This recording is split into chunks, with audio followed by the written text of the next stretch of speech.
I have always been a planner and a spreadsheet kind of girl. And with my first husband, I did a lot of research. We were friends for several years before we dated. And so going into it, I felt like I had made a solid and researched choice.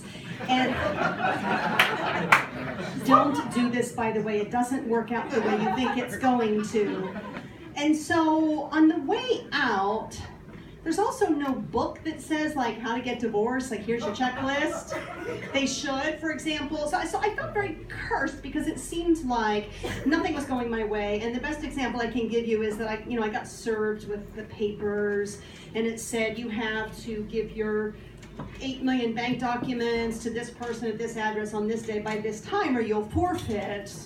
And I was like, well, that would really suck. And so I spend like all day at Staples Xeroxing, and I take this big box of everything, and it was sort of amicable. We're like, yeah, this was really a bad idea.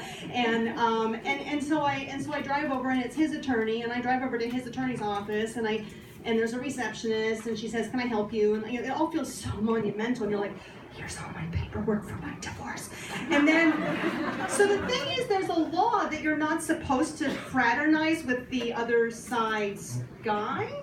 And so there's like all these court paperworks because they're like, why did you go over there? And who did you fraternize with her? And I'm like, I gave her a box of everything. And so then that got delayed. So I was telling my friend, it's like, I feel so clumsy, and I feel like there's no like chutes and ladders map. It's just this ridiculous blindness.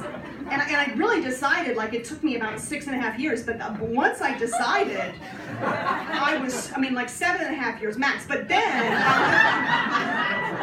okay, even the honeymoon, not so good. So anyway, I was done. Once I finally got there, I was like, shoot me out of the cannon now. I'm so ready. And then all these things. So this friend of mine says, what you need in your life is a little magic. And I was like, yeah, I'm going to twitch my nose and get out of here. And she's like, no, there's this really good book called The Old Girl's Book. And I'm like, I'm 39. And she's like, no, hear me out. It's the old girl's book to magic spells and finding your car keys and getting through divorce or whatever. And I was like, okay, fine.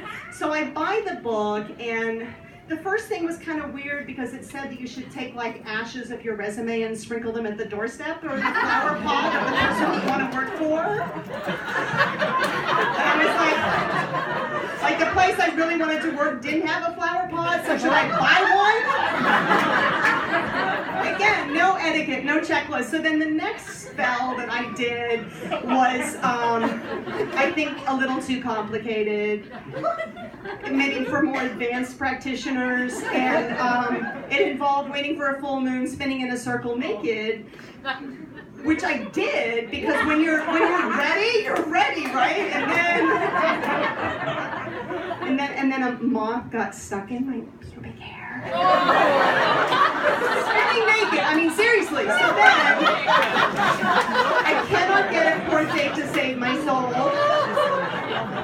So the final one that I thought I could handle, and the funny thing is the book said, is this magic? I don't really know. Does it work? I'm not really sure. It worked for her because she has good book sales.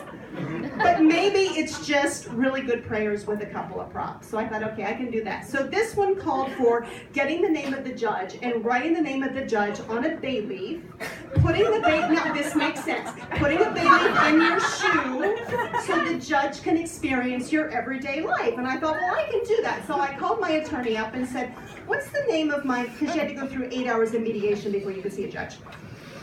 What's the name of my mediators? And she goes, well, why do you want to know? And I said, because it's my divorce and I should know who's deciding. And she goes, well, it's kind of a sealed record. And I said, she goes, you're up to something. No,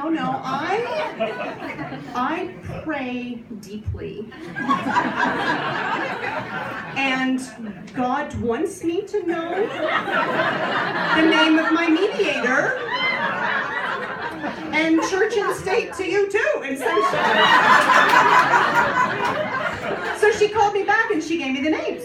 Okay, so I'm totally ready for this. I write the names on the bay leaves. I spend a little too much time wondering, like, left foot, right foot. And I get to the courthouse, and this was shortly after September 11th and shortly after Mr. Shoe Bomb, and what I hadn't counted on was that I have to take my shoes off. So this is like the big day of mediation. I've been waiting about, 11 months to get here.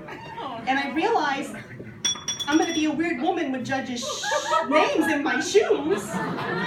So I take my shoes off and I do this really weird like penguin walk as I'm trying to drag my bay leaves across the court floor. So she pulls me over after I do this weird thing and she says, what did you do? I'm like, oh my God, I left a bay leaf on the floor and I'm going to be handcuffed and then I'll be like the bay leaf shoe bomber chick. And she said, what did you do? And I'm like, I prayed so hard. Well, here's the deal. The two people that we had pulled out of the hat were these horrible women that were very opposed to giving any kind of alimony or support, spousal support on your way out, because they're both single women that had put themselves through law school, so they were going to give me no help. But they both called in sick that morning with a horrible flu bug. So I got like, Mary Poppins and Mr. Rogers who were like, oh, poor you. You need more money, don't you? So I still am not really sure if there's magic, and I'm not really sure if it was a great prayer with props, but I have to tell you, it worked marvelously. I got my court date. I was about a month later, I was fully divorced, signed, sealed, delivered. I drove out here, and I met the love of my life. So,